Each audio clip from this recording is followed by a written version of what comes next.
গঙ্গার জল হচ্ছে ঘোলাটে।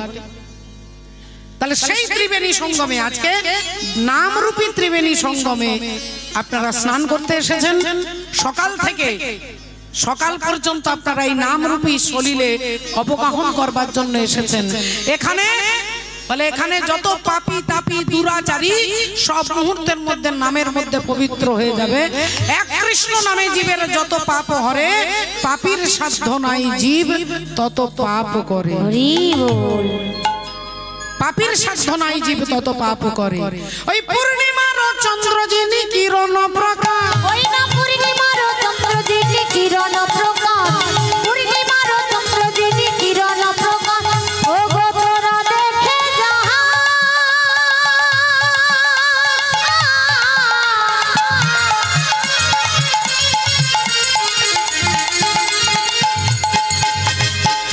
ও নগরে বাসী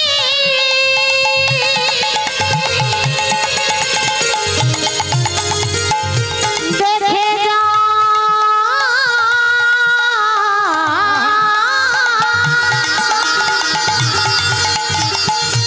দেখে যা।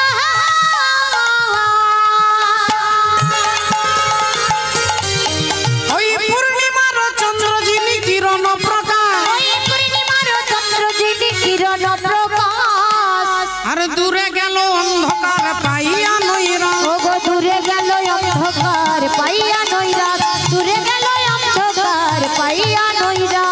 আধার দূরে যাবে হে, আধার দূরে যাবে হে, আধার দূরে যাবে হে, আধার দূরে যাবে হে, ওই গোরা চাঁদের উদয় হলে, আধার দূরে যাবে হে, গোরা চাঁদের উদয় হলে, আধার দূরে যাবে, গোরা চাঁদের উদয় হলে, হরি হরি হরি, গোরা চাঁদের উদয় হলে, হরি হরি হরি, গোরা চাঁদের উদয় হলে, হরি হরি হরি, গোরা চাঁদের উদয় হলে, আধার দূরে যাবে হে, আধার দূরে। ওগো দূরে গেল অন্ধকার পাইয়া নৈরাত, দূরে গেল অন্ধকার পাইয়া নৈরাত। অন্ধকারকে দূর করবার জন্য ভগবান আসছেন। কোন ভাগ্যে কোন জীবের শ্রদ্ধা যদি হয় তবে তো সেই জীব সাধু সঙ্গ করয়। এই অন্ধকারকে দূর করবার জন্যই আপনারা হরিবাসরে হরি কথা শুনবার জন্য এসেছেন। ভক্তিমতী মায়েরা, ভগবান আমাদের থেকে খুব দূরে নেই। হিরণ্যকশিপুর প্রহ্লাদকে জিজ্ঞাসা করছে তোর হরি থাকে কোথায়? আগে আমাকে বল তোর হরি থাকে কোথায়? তোকে বারবার হরি বাঁচাচ্ছে, তোর হরি থাকে কোথায় তুই আমাকে বল। 5 বছরের ছোট্ট ছেলে বাবার দিকে তাকিয়ে বলছেন বাবা এমন একটা জায়গা বলো যেখানে হরি নেই, এমন একটা জায়গা খুঁজে বলো যেখানে হরি নেই।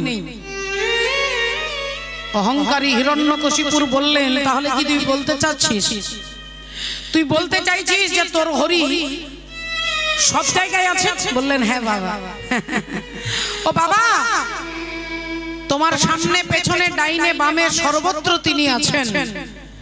অহংকারী হিরণ্যকশিপুর, অহংকারী ব্যক্তি যারা তারা পণ্ডিতের সঙ্গ করে না, কারণ পণ্ডিত তাকে হারিয়ে দেবে। তার থেকে যে বেশি জানে তার সঙ্গ করে না, তার থেকে যে কম জানে তার সঙ্গে বেশি হাঁটা চলা করে। কেন না তাকে সারাক্ষণ ডাউন করবে। এটা হচ্ছে অহংকারী ব্যক্তির লক্ষণ। হিরণ্যকশিপুর বললেন তোর হরি যদি সব জায়গায় আছে তাহলে দেখাই স্তম্ভের মধ্যে, এই স্তম্ভটার মধ্যে তোর হরিকে দেখতে পাচ্ছিস? তুই তো বললি সব জায়গায় আছে, আছে এই স্তম্ভের মধ্যে। প্রহ্লাদ বললেন হ্যাঁ বাবা আমি ওখানেও হরিকে দেখতে পাচ্ছি, ওইখানেও দেখতে পাচ্ছি। যেই বলেছে উনি গদাটা তুলেছে, বললেন দেখ তাহলে আজ তোর হরির একদিক কি আমার একদিক।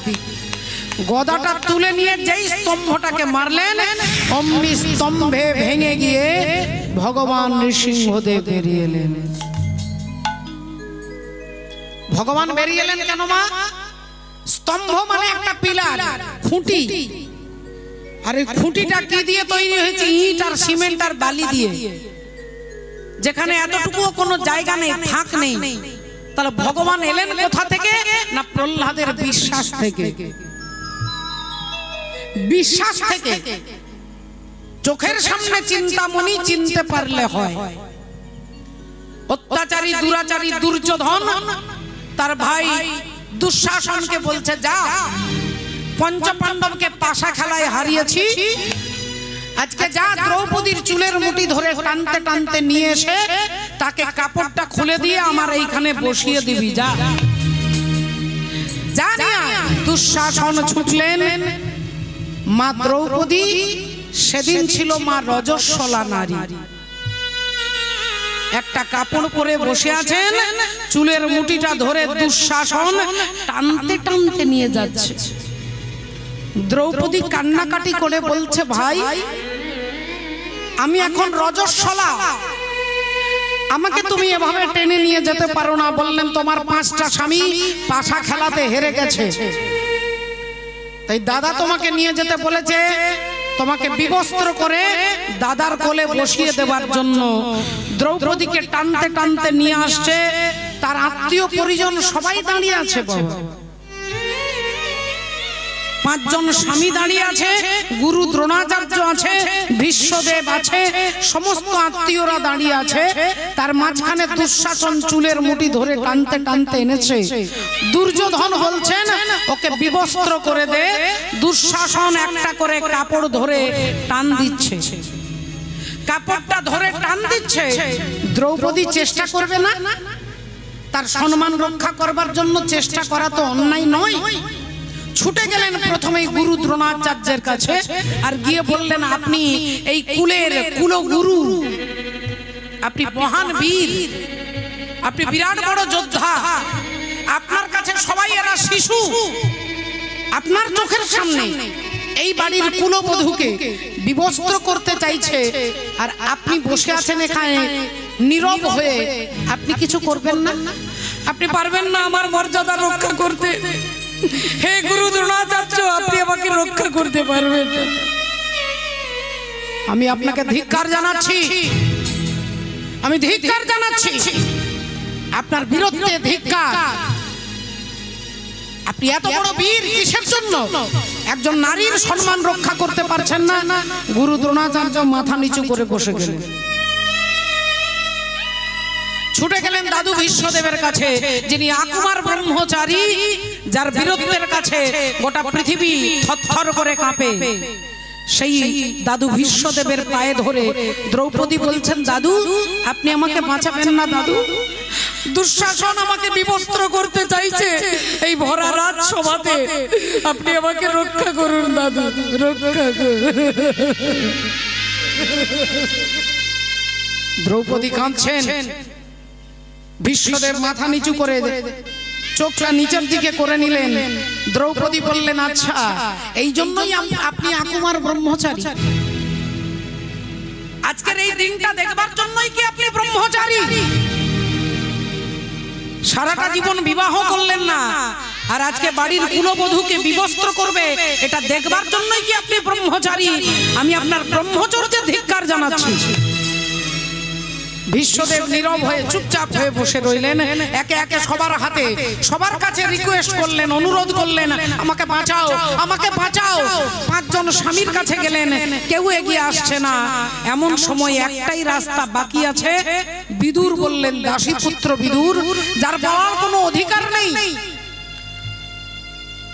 যিনি সমাজে অবহেলিত, সেই বিদুর দরজার বাইরে গিয়ে ইশারা করে বলছে, মা এরা কেউ তোমাকে বাঁচাবে না, তোমাকে যিনি বাঁচাবেন তিনি হচ্ছেন ভগবান শ্রী হরি, তুমি তাকে ডাকো। এবার দ্রৌপদী ভগবানকে ডাকবেন, আর ভগবান সেই সময় সত্যভামা দেবীর সঙ্গে পাশা খেলতে বসেছে। পাশা খেলছেন, যেমন লুডো খেলা সেরকম পাশা খেলা। পাশার গুটিটাকে একবার ফেলে দিচ্ছে, আর গুটিটাকে ফেলে দিয়ে ছুটে যাচ্ছেন দরজার কাছে, আবার আসছেন, আবার গুটিটা ফেলছে, আবার ছুটে যাচ্ছে, আবার আসছে, আবার যাচ্ছে, আবার আসছে। তা সত্যভামা দেবী বললেন, কি ব্যাপার স্বামী, আপনি আজকে বসে খেলছেন না? একবার গুটিটা ফেলে দিচ্ছেন, আবার দরজার কাছে যাচ্ছেন, আবার আসছেন, আবার যাচ্ছেন। ভগবান বললেন, একটা সমস্যা হয়ে গেছে, আমার বান্ধবী বিপদে পড়ে গেছে। কে তোমার বান্ধবী? না ধ্রুপদ কন্যা, আমার বান্ধবীর নাম হচ্ছে দ্রৌপদী। কি হয়েছে? বলে দুঃশাসন তাকে বিবস্ত্র করতে চাইছে, তাই কাপড়ের আঁচলটাকে ধরেছে। বললেন, তুমি তাহলে কেমন বন্ধু? হরি হে দীনবন্ধু, তুমি আমারও বন্ধু আর বাপেরও বন্ধু। তাহলে তুমি কেমন বন্ধু? তোমার বান্ধবী বিপদে পড়ে আছে, তুমি এখানে লুডো খেলছো, পাশা খেলছো। ভগবান বললেন সত্যভামা, আমার একটা নীতি আছে, নিয়ম আছে, এই নিয়মের বাইরে আমি যেতে পারি না।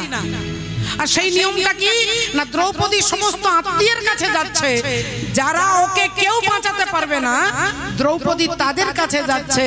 আর আমি বাঁচানোর জন্য ছটফট করছি, দ্রৌপদী আমার কথা একবারও মনে করছে না।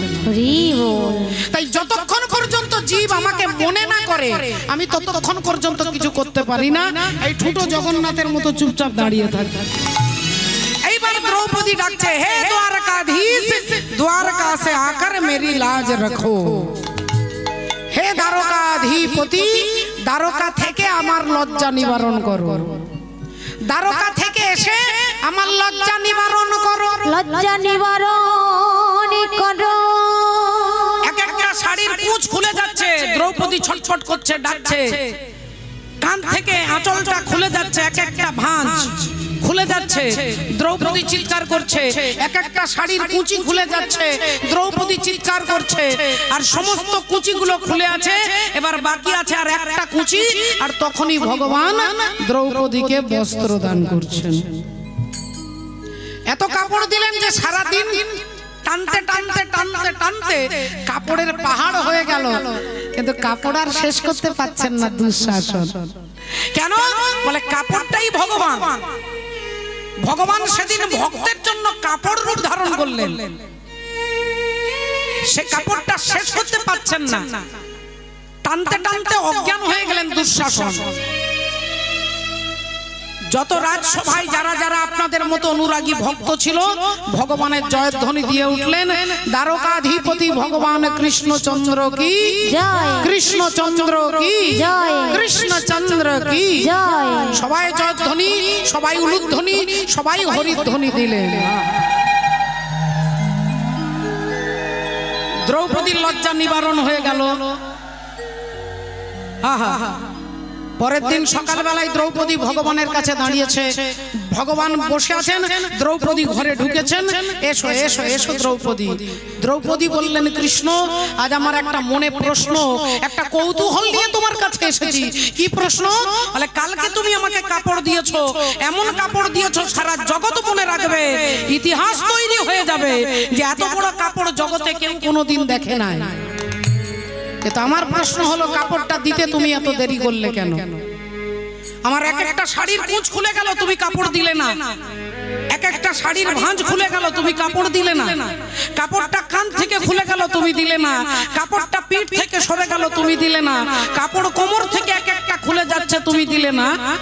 অবশেষে শেষের সময় তুমি বস্ত্র দিলে। আমার প্রশ্ন, কাপড়টা এত দিতে দেরি করলে কেন? ভগবান সঙ্গে সঙ্গে দ্রৌপদীকে বলছেন, দেখো দ্রৌপদী, তুমি যা বলেছো আমি তাই করেছি। তুমি যা বলেছো তাই করেছি। তুমি যা বলেছো আমি তাই করেছি। তুমি যা বলেছো আমি তাই করেছি। আমি ভক্তের কথাই বাঁধা আছি। যা বলেছো তাই করেছি। ভক্তের কাছে বাঁধা আছি। যা বলেছো তাই করেছি। আমি ভক্তের কথাই বাঁধা আছি। যা বলেছো তাই করেছি। ভক্তের কথায় বাঁধা আছি। যা বলেছো তাই করেছি। ভক্তের কথায় বাঁধা আছি। যা বলেছো তাই করেছি। ভক্তের কথায় বাঁধা আছি। যা বলেছো তাই করেছি। ভক্তের কথায় বাঁধা আছি। যা বলেছো তাই করেছি। ভগবান বলছেন, তুমি যা বলেছো আমি তাই করেছি। তোমার কথার বাইরে আমার বেরোনোর ক্ষমতা নেই। ভক্ত আমার মাতা পিতা, ভক্ত আমার গুরু, ভক্তই আমার নাম রেখেছেন বাঞ্ছা কল্পতরু। আমি নিজের নাম নিজে রাখি না, আমার ভক্তরা আমাকে নাম দেয়, আমি সেই নামটাই রাখি। তুমি যা বলেছো আমি তাই করেছি। দ্রৌপদী বললেন, আজকে এখানে অনেক বাবা মায়েরা দাঁড়িয়ে আছে, বসে আছে, তুমি সকলের সামনে বলো, আমি কি তোমাকে কালকে বলেছিলাম যে কাপড়টা দিতে তুমি একটু দেরি করবে? বললেন না। আমি কি বলেছিলাম যে একবার বলার সাথে সাথে তুমি কাপড়টা দিও না? বললেন না। তাহলে তুমি কেন বলছো আমি যা বলেছি তুমি তাই করেছো? ভগবান বললেন, দ্রৌপদী কালকে তুমি কি বলেছিলে একবার সবার সামনে আবার সেই কথাটা রিপিট করো। কালকে তুমি কি বলেছিলে? বলে আমি পরিষ্কার বলেছিলাম, হে দ্বারকাধীশ, দ্বারকা সে আকার মেরি লাজ রাখো, দ্বারকা থেকে এসে আমার লজ্জা নিবারণ করো, দ্বারকা থেকে এসে আমার লজ্জা নিবারণ করো, হে দ্বারকার রাজা, দ্বারকা থেকে এসে আমার লজ্জা নিবারণ করো। ভগবান বললেন ওই কথাটা তুমি পয়েন্ট আউট করো। তুমি ওই যে কথাটা বললে দ্বারকা থেকে এসে লজ্জা নিবারণ করো, আমি তোমার হস্তিনাপুরেই দাঁড়িয়েছিলাম। তোমার যখনই কাপড়টা ধরে দুঃশাসন টান দিয়েছে আমি তখনই কাপড়টা দিতে যাচ্ছিলাম, কিন্তু তুমি বারবার একটাই কথা বলছো, দ্বারকা থেকে এসে লজ্জা নিবারণ করো, দ্বারকা থেকে এসে লজ্জা নিবারণ করো। আমি ভাবলাম তাহলে হস্তিনাপুর থেকে দাঁড়িয়ে ডাইরেক্ট কাপড় দিলে তুমি নেবে না, তাই কাপড়টা নিয়ে ছুটলাম দ্বারকা, আবার দ্বারকা থেকে হস্তিনাপুর, এই যেতে আর আসতে এর মধ্যে তোমার 16 বার বলা হয়ে গেছে। তুমি যদি মনে করো যে আমি শুধু বৃন্দাবনে থাকি তাহলে দক্ষিণ 24 পরগনা আসতে আমার একটু দেরি হবে। আমি ট্রেনে চড়বো, মথুরা স্টেশন যাব, হাওড়া স্টেশনে নামবো, তারপরে বাসে করে আসবো, আমার দেরি লাগবে। আর তুমি যদি ভাবো যে তিনি সর্বত্র আছে, ওই প্রহ্লাদের মতো দৃঢ় প্রতিজ্ঞ, বললেন এই স্তম্ভটার মধ্যেও আছে, ওই স্তম্ভের ভেতর থেকে ভগবান বেরিয়ে আসছে, তাই তোমার বিশ্বাস যদি তুমি ভাবো আমি শুধু ঠাকুর ঘরে থাকি তাহলে আমি ঠাকুর ঘরেই থাকবো, আমি রান্না ঘরে যাব না। আর যদি তুমি ভাবো তিনি সর্বত্র আছেন তাহলে তুরন্ত তুমি যখন ডাকবে আমাকে তখনই সেখানে গিয়ে দাঁড়াতে হবে। তাহলে তোমার ভাব যেমন আমার তোমার লাভ তেমন হবে। ভক্তিমতী মায়েরা এই কারণে বলছেন রাধে রাধে। মাননীয় ভক্তমণ্ডলী ভক্তিমতী মায়েরা, এ দেহের পূর্ব পশ্চিম উত্তর দক্ষিণ আর কোন দিকে হয় বৃন্দাবন, আমি তত্ত্ব কথা শুনবো বলে মনে আকিঞ্চন।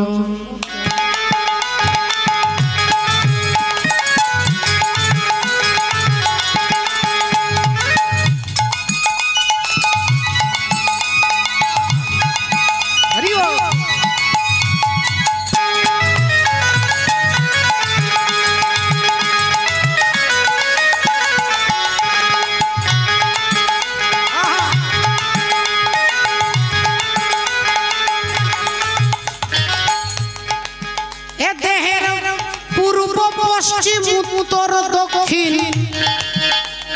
এটা উত্তর আর এটা দক্ষিণ দিক, এটা উত্তরবঙ্গ এটা দক্ষিণবঙ্গ, এটা পূর্ব এটা পশ্চিম, এদিকটা রাধে। তাহলে 4টে দিক আমার দেহের মধ্যে আছে।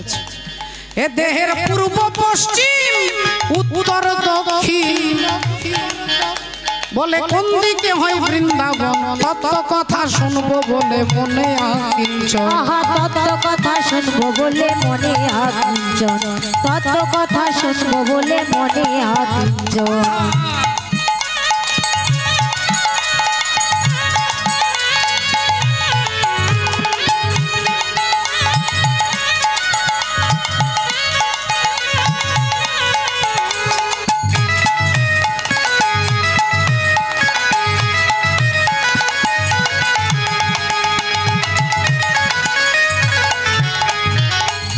বলছে মা গো দেখো, বৃন্দাবন কত ক্রোশের বৃন্দাবন হয় মা?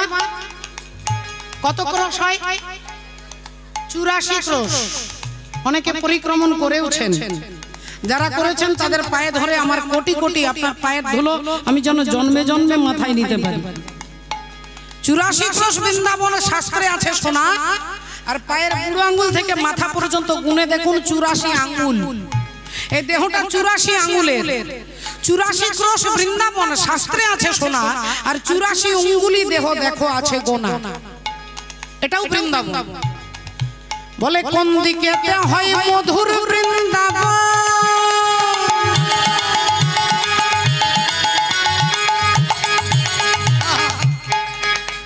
আর কোনখানে রাধা শ্যামের হয় গো বিচরণ।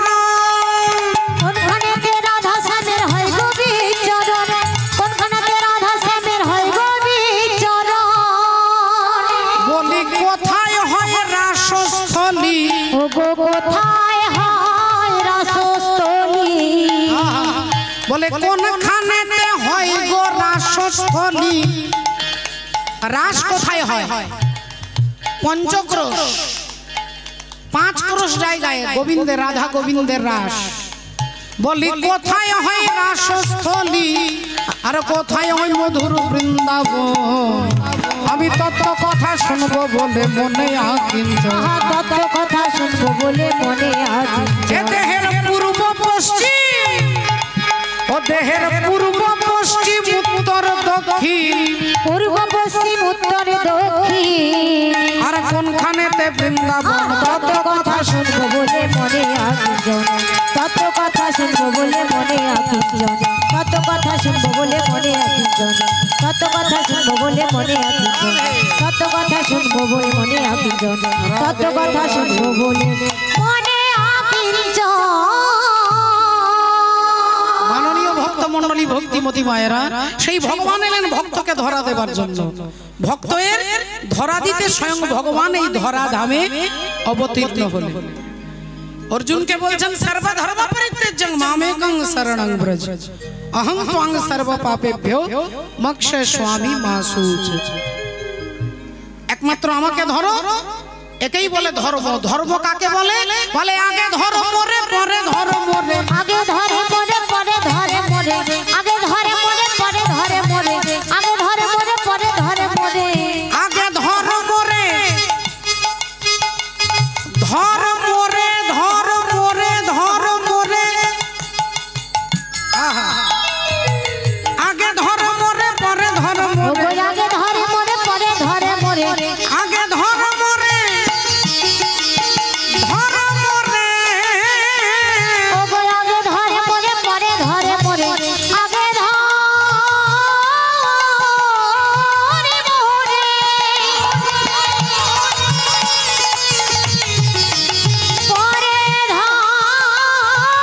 ধরে মোরে, আগে ধরে মোরে, পরে ধরে মোরে, আগে ধর মোরে, পরে ধর মোরে, আগে ধরে মোরে, পরে ধরে মোরে,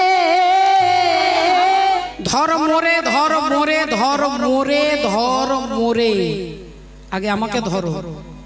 যদি আমাকে ধরতে পারো, অহং ত্বং সর্ব পাপেভ্যো মোক্ষয়িষ্যামি মা শুচি।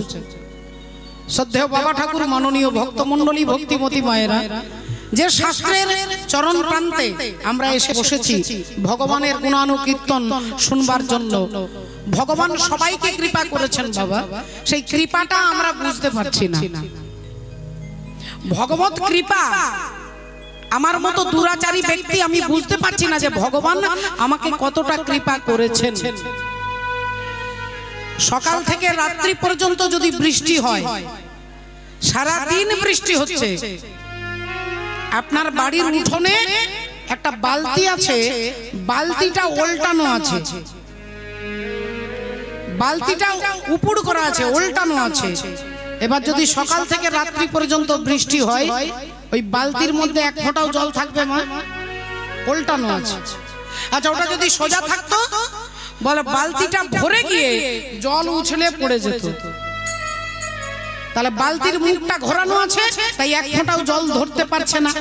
তেমনি ভগবানের দিকে আমরা মুখটা ঘুরিয়ে রেখেছি, মুখটা ঘুরিয়ে রেখেছি সংসারের দিকে, ভগবানের দিকে পিছন করে আছে। এই কারণে ভগবত কৃপা এটা আমরা বুঝতে পারছি না। আপনারা যদি কেউ মনে করেন যে কীর্তন শুনলে বা কীর্তন করালে আমার একতলা বাড়ি দুতলা হয়ে যেত, রাধে রাধে। ও বাবা ঠাকুর, এটা কোশমিন কালেও সম্ভব নয়। সারা জীবন কীর্তন শুনলে আপনার প্রারব্ধে যদি না থাকে, আর সারা জীবন যদি ভগবানের বিরুদ্ধে চলেন, যদি আপনার প্রারব্ধে ভাগ্যে থাকে, আপনি 4 তলা বিল্ডিং এর মালিক হতে পারেন। গ্রামে এরকম অনেক মানুষ আছে, কোটি কোটি টাকার মালিক, ভগবানের নামে 50 টাকাও দিতে চায় না, অথচ কোটি টাকার মালিক। প্রতিটা ছেলে, বাড়ির ছেলে চাকরি করে। আপনারা অনেক সময় বলেন, মা ওই লোকটা ভগবানকে মানে না, জানে না, কোনো আচার আচরণ করে না, অথচ ভগবান তাকে 4 তলা বাড়ি দিয়েছে। বলে ভগবান দেয়নি বাবা, তার প্রারব্ধ। শিশুপাল ভগবান কৃষ্ণকে সকাল থেকে রাত্রি পর্যন্ত 99টা গালি দিতেন।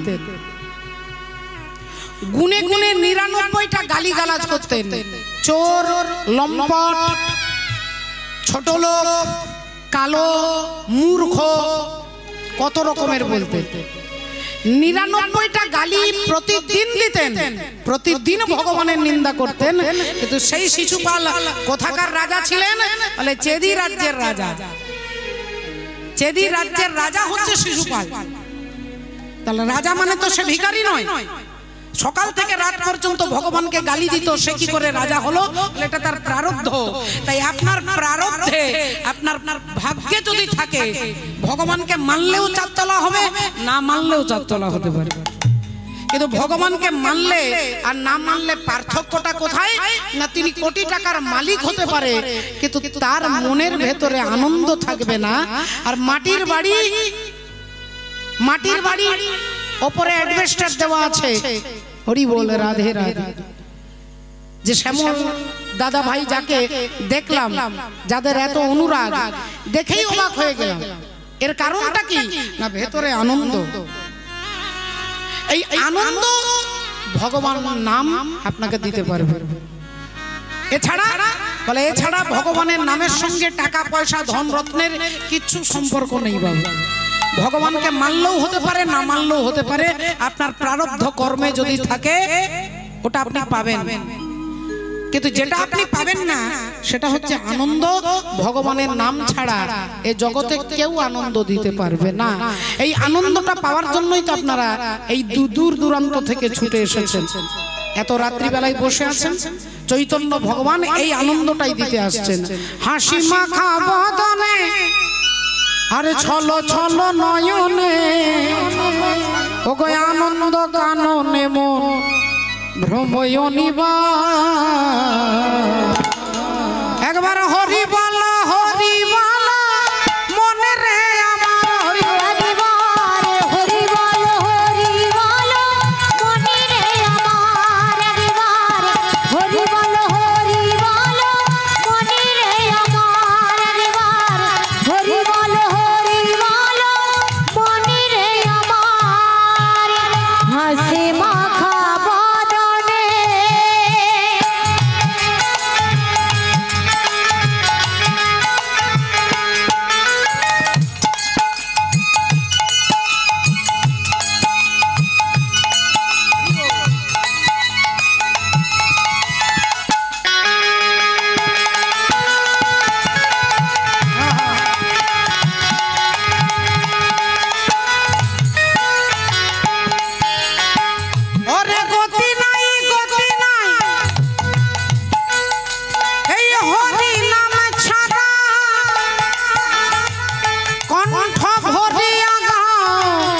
হয়ে আত্মহারা।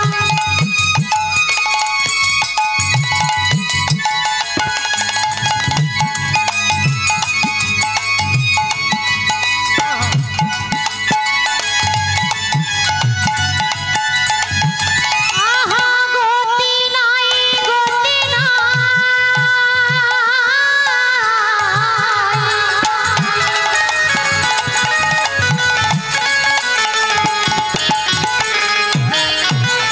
গতি নাই গতি নাই, এই হরি নাম ছাড়া কণ্ঠ ভরিয়া গাও হয়ে আত্মহারা। বলি ওই দেখো শ্মশানে কিবা রাত্রি দিনে, ওই দেখো শ্মশানে,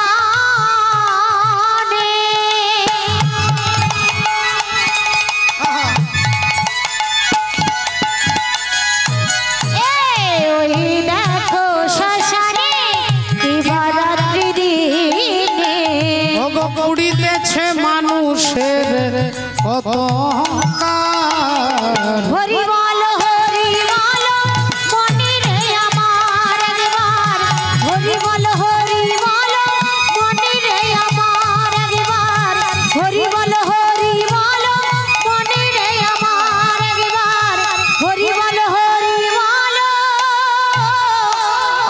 মনে রে আমার। হরিবলা ঠাকুর হরিবল বলাতে এলেন। বৈষ্ণব পদকর্তা কলম দিচ্ছেন। এ তিন ভুবন আনন্দে ভরিল, দিন ভুবন আনন্দে ভরিল উঠিল মঙ্গল দিন ভুবন আনন্দে ভরিল উঠিল মঙ্গল সই কহে প্রেমানন্দে এমন গৌরাঙ্গে রতি না জনমিল আহা কহে প্রেমানন্দ এমন গৌরাঙ্গে রতি না জন্মিল মোর কহে প্রেমানন্দ এমন গৌরাঙ্গে রতি না জন্মিল মোর তাই আমার হরি বলা ও না গো হরি বলা ও অবতারে হরি বলা হলো না গো হলো না গো হরি বলা হলো না গো হলো না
গো হরি অবতারে হরি বলা হলো না গো হরি বলা অবতারে হরি বলা হলো না গো হরি বলা অবতারে হরি বলা হলো না গো হরি বলা অবতারে হরি বলা হলো না গো হরি বলা অবতারে হরি বলা হলো না গো জয় জয় জগৎ গুরু জগতি গুরু তুমি বাঞ্ছা কল্পতরু বলে পতরু সিক্ত কর তপ্ত মরু করুণা তোমার করুণা তোমারি তুমি মাতা তুমি পিতা তুমি জগতের ত্রাতা রাতা কেহ নাই তোমা ভিন্ন কেহ নাই তোমা ভিন্ন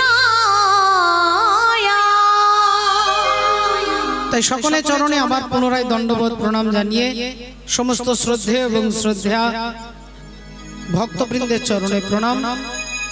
আমরা এতক্ষণ মহাপ্রভু চরণাশ্রয় করেছিলাম। আজকে যে তত্ত্ব যে তথ্য যে সামাজিক শিক্ষা যে ইতিহাস আমরা জানবো আমরা শুনবো তার কথা শুনবার আগে রাধে রাধে আমরা ভজনের মধ্য দিয়ে একটু ভজন রাজ্যে প্রবেশ করব। একবার সবাই মিলে বলবো बोलो बांके बिहारी लाल की जय बोलो भगवान कृष्ण चंद्र की जय बोलो राधा रानी की जय बोलिए भागवत महापुराण की जय निताई गौर सीतानाथ परमानंदे हरि बोल एक राधा एक मीरा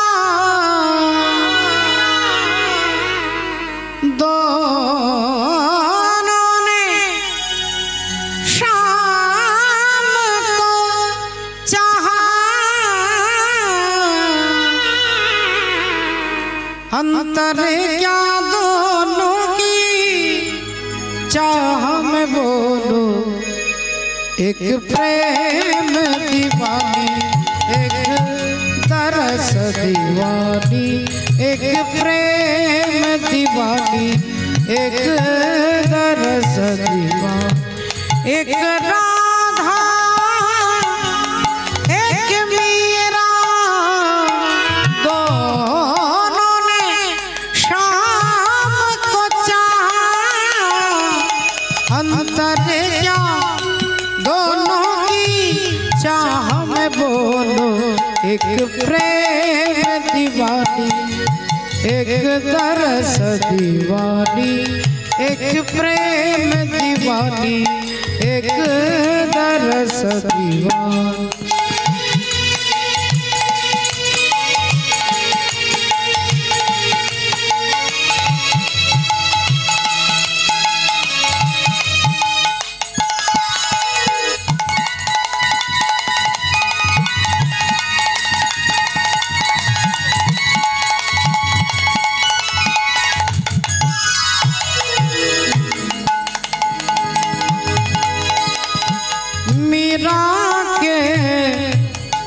प्रभु गिरधर नागर और राधा के मन मोहन, सगम पदा पधम परे मग गर सनि धरे, रे गम गम पम पदा पदा सनि सरे,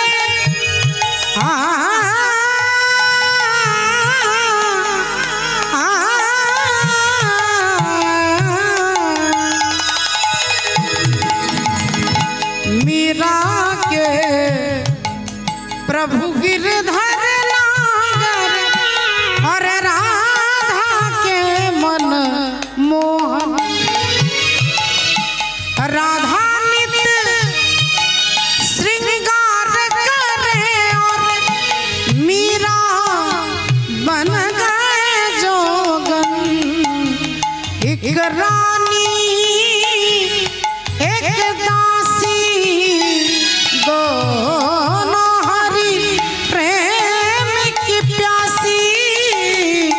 अंतर क्या दोनों की चाह में बोलो, अंतर क्या दोनों की चाह में बोलो, एक प्रेम दीवानी, एक तरस दीवानी, एक प्रेम दीवानी, एक तरस दीवानी, एक प्रेम दीवानी, एक तरस दीवानी, एक प्रेम दीवानी, एक तरस दीवानी।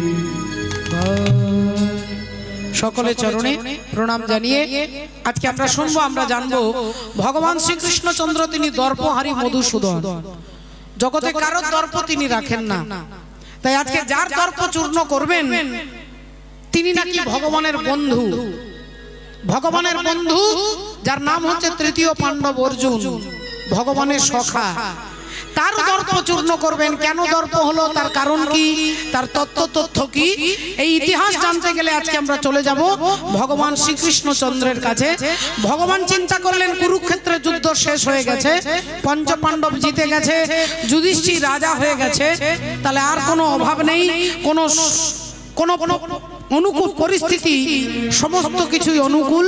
তাই আমি এক কাজ করি, এবার আমি এখান থেকে চলে যাওয়ার ইচ্ছা প্রকাশ করি, কারণ এখানে আর আমার কোনো দরকার নেই, আমি এখানে সব দায়িত্ব শেষ করে এবার দ্বারকায় চলে যাব। তাই দ্বারকায় যাবার আগে পিসিমা কুন্তি দেবীর কাছে এসেছেন, সেই রাত্রিবেলায় কুন্তি দেবী তখন সুতো দিয়ে মুক্তোর মালা গাঁথতে বসেছেন। ছবে মাত্র মুক্তোর মালাটা গাঁথতে বসেছেন মা কুন্তি দেবী, তিনি গুনগুন করে গান গাইছে আর মুক্তোর মালাতে সুতো পরাচ্ছে, আর এদিকে ভগবান এসে দরজা ঠক ঠক করছে, পিসিমা ও পিসিমা, পিসিমা গো দরজা খোলো। যেই বলেছেন কুন্তি দেবী ছুটে গিয়ে দরজাটা খুলেছে, হায় বাবা, হায় আয় আয় আয়, এদিকে আয়, ভেতরে আয় বাবা, তোর জন্য, তোরই কথা ভাবছিলাম, তোরই জন্য মালা গাঁথতে বসেছিলাম। তা হ্যাঁ রে, এত রাত্রি হয়ে গেল, ঘুমোসনি কেন? ঘুম আসছে না বুঝি? ভগবান বললেন না গো পিসিমা, ও পিসিমা তুমি বুঝতে পারছো না, আসলে ব্যাপারটা কি জানো, আসলে এখানের সব কাজ তো শেষ হয়ে গেছে, কুরুক্ষেত্রের যুদ্ধে তোমরা জয়লাভ করেছো, তোমার ছেলে যুধিষ্ঠির রাজা হয়েছে, তুমি রাজমাতা হয়েছো, আর আমাকে কোনো দরকার নেই, আর তোমাদের খাবার অভাব নেই, পড়ার অভাব নেই, থাকার অভাব নেই। তাই পিসিমা গো আমি দ্বারকায় চলে যাব, তাই যাবার আগে তোমাকে প্রণাম করতে এসেছি।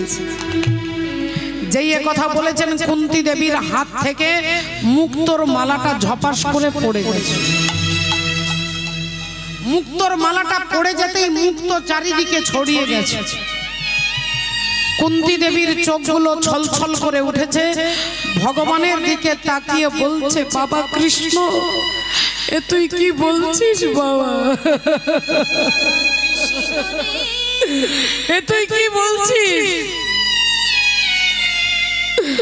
তুই আমাদের ছেড়ে চলে যাবি বাবা। ভগবান বলে এই দেখো কৃষ্ণ